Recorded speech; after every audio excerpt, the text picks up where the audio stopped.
हरियाणा विधानसभा चुनाव से जुड़ी एक बड़ी खबर है। कांग्रेस में उम्मीदवारों पर मंथन का दौर जारी है। प्रत्याशियों पर 1 से 2 दिनों में फैसला हो जाएगा, ये दीपेंद्र हुड्डा की तरफ से कहा गया है।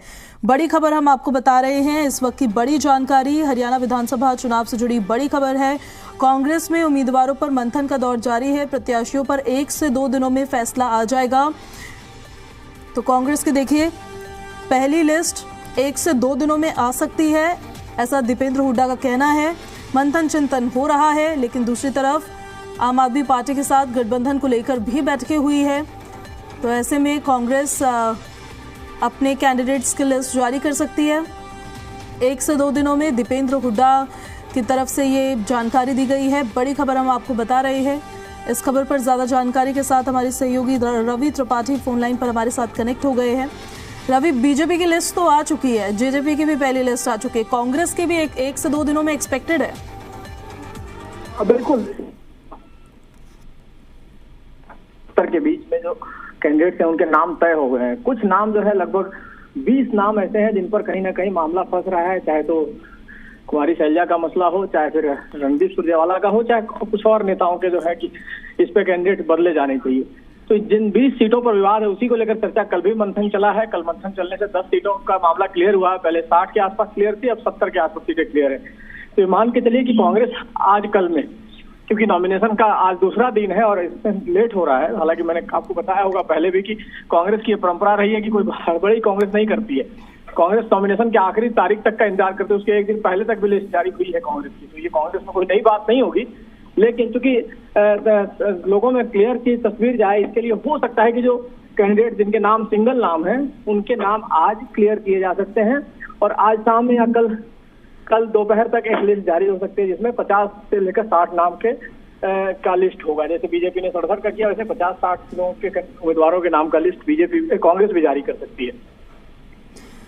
ठीक है रवि, बहुत शुक्रिया आपका इन सारी जानकारियों के लिए। तो कांग्रेस देखिए जल्द ही अपनी पहली लिस्ट जारी कर सकती है, 1 से 2 दिनों में फैसला आ सकता है, दीपेंद्र हुड्डा की तरफ से भी कहा गया है। और इस खबर पर ज्यादा जानकारी के साथ हमारे सहयोगी विजय राणा भी हमारे साथ लाइव कनेक्ट हो गए हैं। चलिए हम सीधे आपको विजय के पास से लिए चलते हैं।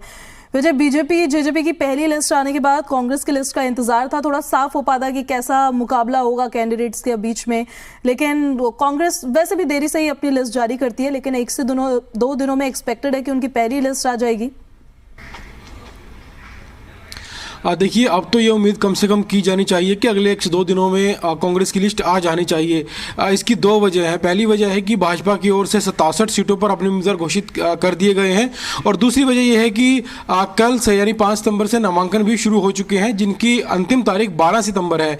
तो ऐसे में सभी पार्टियों के लिए ये एक बात है कि सभी पार्टियों को 12 सितंबर से पहले अपने सभी सीटों पर जो उम्मीदवार हैं वो घोषित करने हैं। और इस बीच भाजपा सबसे आगे निकलती हुई दिखाई दे रही है, जिन्होंने 67 उम्मीदवारों पर घोषित की है टिकट अपनी। जेजेपी भी कर चुकी है पहली लिस्ट जारी और इनेलो की ओर से भी 2 लिस्टें जारी हो चुकी हैं। सिर्फ कांग्रेस एक ऐसी पार्टी फिलहाल बची है जिसकी लिस्टें अभी तक जारी नहीं हुई हैं और जितना देर लिस्टों में होगी उतना ही जो कार्यकर्ता हैं, जो नेता हैं, उनके भीतर जो है हलचल बढ़ती जाएगी। और टिकटों में देरी होना इस बात के साफ संकेत हैं कि कई बातों का खतरा इस समय कांग्रेस के ऊपर जो कांग्रेस को महसूस हो रहा है। सबसे पहला खतरा तो भीतर घात का खतरा है, विरोध का खतरा है, जिस वजह से अब तक सीटें घोषित नहीं हो पाई हैं। पहले ये माना जा रहा था कि जब भाजपा घोषित टिकटें कर देगी अपनी, उसके तुरंत बाद जो है कांग्रेस की सीटें भी घोषित कर दी जाएंगी, लेकिन ऐसा नहीं हुआ। तो साफ जाहिर है कि विरोध का भय कांग्रेस को बिल्कुल सता रहा है और ये डर है कि टिकटें जारी होने के बाद कई नेताओं की नाराजगी कांग्रेस को झेलनी पड़ेगी, तो उसको भी पार पाने की कोशिश कांग्रेस की ओर से की जा रही है। साथ ही साथ जब टिकट्स फाइनल की जा रही थी कांग्रेस की ओर से, उसी समय आम आदमी पार्टी से गठबंधन का मुद्दा भी उठ गया। तो उस वजह से भी अब टिकटें लेट हो रही हैं, क्योंकि सीटें अभी तक तय नहीं हो पा रही हैं कितनी सीटों पर आम आदमी पार्टी चुनाव लड़ेगी और कौन कौन सी सीटें दी जाएंगी। और आम आदमी पार्टी के साथ साथ चाहे वो एनसीपी हो, सपा हो, ये लोग भी जो है हरियाणा में सीटें चाहते हैं। तो ऐसे में हरियाणा कांग्रेस के लिए थोड़ा मुश्किल हो गया है कि कौन सी टिकटें कौन सी सीटें उन पार्टियों को दी जाएं, कितनी सीटें दी जाएं। हरियाणा का जो स्थानीय नेतृत्व है, हालांकि व्यक्तिगत तौर पर वो नहीं चाहता कि हरियाणा में विधानसभा चुनाव में गठबंधन किया जाए, लेकिन जो केंद्रीय नेतृत्व है वो गठबंधन को लेकर जो है वो बातचीत अभी कर रहा है, चर्चा कर रहा है। तो ये भी एक मुद्दा है कि अभी केंद्रीय नेतृत्व और स्थानीय नेतृत्व के के बीच में टिकटों को लेकर स्थिति साफ नहीं हो पाई है। और केंद्रीय चुनाव समिति की 2 बार बड़ी बैठकें हो चुकी हैं, तमाम नामों पर चर्चा हो चुकी है, तो इस वजह से भी टिकटों की घोषणा नहीं हो पा रही है। साथ ही साथ कई ऐसे नए चेहरे हैं जो पार्टी इस बार चुनाव में उतारना चाहती है, लेकिन जो सिटिंग विधायक हैं उनको पार्टी बदलना नहीं चाहती। नए चेहरों की अगर हम उदाहरण के लिए बात करें, जिस तरह से पहलवान विनेश फोगाट हो या बजरंग पुनिया हो, ये लोग टिकट चाहते हैं, लेकिन जिन इलाकों से ये लोग टिकट चाहते हैं, जैसे कि बजरंग पुनिया सोनीपत से टिकट चाहते हैं, बादली से टिकट चाहते हैं, तो वहाँ पर मौजूदा विधायक हैं कांग्रेस के और उनको कांग्रेस बदलना नहीं चाहती है। इसके अलावा विनेश फोगाट को भी 3 ऑप्शन दिए गए हैं, जुलाना, बाडरा, चरखी दादरी। तो इस तरह से जो मौजूदा विधायक हैं उनको भी बदलना नहीं चाहती। तो ये तमाम तरह के मुद्दे हैं जिन पे फिलहाल कांग्रेस का पेंच फंसा हुआ है। साथ ही साथ जो सबसे बड़ा एक और मुद्दा है वो है जो शीर्ष नेता हैं, भूपेंद्र सिंह हुड्डा हैं, कुमारी सैलजा या रणदीप सुरजेवाला, उनको लेकर भी जो है उन्होंने भी अपने अपने कार्यकर्ताओं के नाम दिए हैं टिकटों के को लेकर। वो सभी नेता चाहते हैं कि उनके कार्यकर्ताओं को टिकटें मिले, उनके करीबियों को टिकटें मिले। तो उस बात पर भी पेंच फंसा हुआ है। कई सीटें ऐसी हैं जहां पर भूपेंद्र हुड्डा भी चाहते हैं कि उनके नेताओं को, उनके कार्यकर्ताओं को टिकट मिले, और वही सीटें ऐसी भी हैं जहां से सैलजा या रणदीप सुरजेवाला भी टिकट अपने कार्यकर्ताओं के लिए चाहते हैं।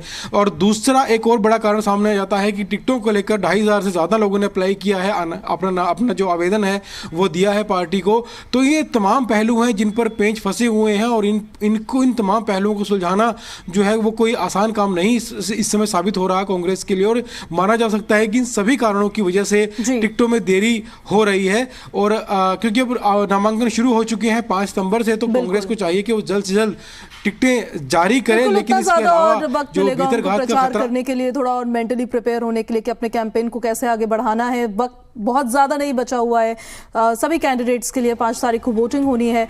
आपका बहुत शुक्रिया विजय इन सारी जानकारियों के लिए। आपसे अपडेट्स लेते रहेंगे हम।